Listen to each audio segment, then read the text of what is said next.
ಕೌಟುಂಬಿಕ ಕಲಹ ಹಿನ್ನೆಲೆ ಮಚ್ಚಿನಿಂದ ಕೊಚ್ಚಿ ಪತ್ನಿಯ ಹತ್ಯೆಗೆ ಪತಿ ಯತ್ನಿಸಿರುವಂತಹ ಘಟನೆ ಗದಗದಲ್ಲಿ ನಡೆದಿದೆ.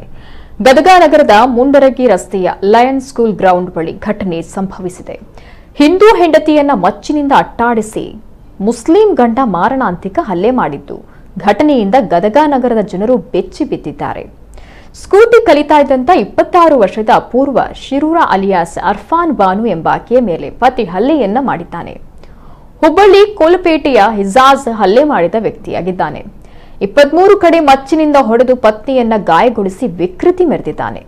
ಕೌಟುಂಬಿಕ ಕಲಹದ ಹಿನ್ನೆಲೆ ಮಾರಣಾಂತಿಕ ಹಲ್ಲೆ ಮಾಡಿರುವ ಶಂಕೆ ವ್ಯಕ್ತವಾಗಿದ್ದು, 4 ವರ್ಷದ ಹಿಂದೆ ಹಿಂದೂ ಯುವತಿ ಅಪೂರ್ವಳನ್ನ ಹಿಜಾಜ್ ಮದುವೆಯಾಗಿದ್ದ. ಈ ಮೊದಲೇ ಮದುವೆಯಾಗಿದ್ದ ವಿಷಯ ತಿಳಿದು ಅಪೂರ್ವ ವಿಚ್ಛೇದನಕ್ಕೆ ಅರ್ಜಿಯನ್ನು ಸಲ್ಲಿಸಿದ್ಲು. ಕಳೆದ 4-5 ತಿಂಗಳಿನಿಂದ ಗಂಡನಿಂದ ದೂರವಾಗಿದ್ಲು. ಗಂಭೀರವಾಗಿ ಗಾಯಗೊಂಡ ಅಪೂರ್ವಗೆ ಜಿಮ್ಸ್ ಆಸ್ಪತ್ರೆಯಲ್ಲಿ ಚಿಕಿತ್ಸೆಯನ್ನು ನೀಡಲಾಗ್ತಾ ಇದೆ. ಆಕೆ ಸಾವು ಬದುಕಿನ ಮಧ್ಯೆ ಹೋರಾಟ ಮಾಡ್ತಿದ್ದಾಳೆ.